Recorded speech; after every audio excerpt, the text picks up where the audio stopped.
반갑습니다. 오늘은 제가 개발자가 되기 전 부트캠프를 어떻게 골랐는지에 대해서 말해보려고 합니다. 총 5가지 줄여서 말해볼게요. 말하기 앞서 제 이야기는 굉장히 주관적인 저의 편견을 담고 있을 수 있으니 가볍게 봐주시면 좋겠습니다. 첫 번째, 오버하지 않는 곳. 이게 무슨 말이냐 하면 지금도 마찬가지겠지만 제가 개발을 배우려고 하던 2021년쯤 개발붐이 가장 피크였던 때였는데요. 그러다 보니 여기저기 학원들이 홍보를 하고 소위 네카라 쿠베라고 하는 유명 IT 대기업을 갈 수 있다, 또는 연봉 5천을 받을 수 있다는 식의 자극적인 광고도 많았었죠. 실상 그런 곳들 대부분은 조금만 찾아봐도 속빈 감정들이 많았습니다. 그러다 보니 스스로 그런 곳들에 대해 편견이 생겨버린 것이죠. 그래서 조용히 묵묵히 개발자를 양성하는 곳을 가야겠다고 생각했습니다. 두 번째는 포트폴리오가 좋은 곳입니다. 즉 검증이 어느 정도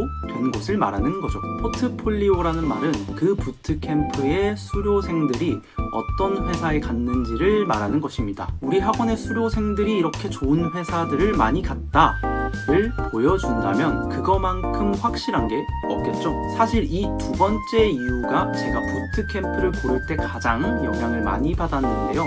제가 개발자 이전에 마케터로 있을 때 회사가 IT 쪽에서 굉장히 유명한 회사였어요. 소위 그 네카라 할 때 나오는 그 회사 중 하나였는데요. 우연히 동료 개발자와 1대1로 점심 식사를 한 적이 있었는데, 제가 예전부터 개발자 생각을 하고 있어서 개발자분들이랑 얘기할 기회가 되면 개발 생활에 대해 자주 물어보곤 했었죠.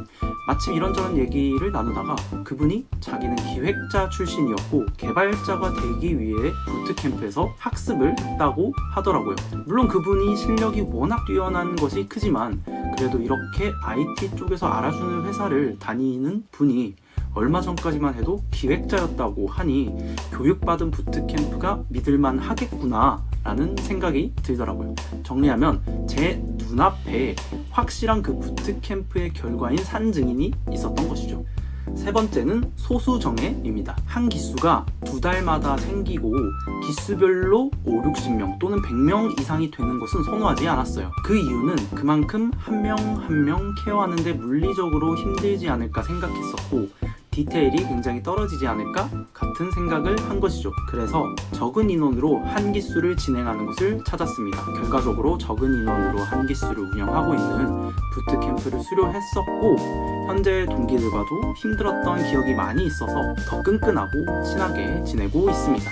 네 번째는 의아해 하실 수도 있는데요. 바로 비싼 곳입니다. 이유는 간단해요. 제가 오히려 돈을 받거나 또는 조금만 내도 되는 곳은 편하게 해도 되겠지? 같은 생각이 들 것 같아서 선택 기준에서 제외했습니다. 한 번 하더라도 나한테 제대로 투자한다고 생각하고 이 악물고 해야지 라는 생각에 가격에 대한 부담을 내려놓고 오히려 비싼 곳들 위주로 찾아봤어요. 비싸니까 더 잘 가르치겠지 라는 편견도 있었던 것 같습니다. 그런데 이거는 제 성향이 그런 거여서 본인이 스스로 잘할 수 있다면 굳이 비싼 곳을 기준에 두지 않아도 될 것 같습니다. 마지막으로 5번째는 빡센 곳입니다. 저는 외부의 영향을 상당히 많이 받는 편인데요. 놔두면 약간 풀어지는 타입이고 환경이 주어지면 엄청 열심히 하는 타입이어서 이왕 개발자가 되는 거 확실히 해야겠다고 생각하고 빡세기로 유명한 곳을 찾아다녔습니다. 여러 후보군들이 있었고 그 중에서 제가 수료했던 부트캠프를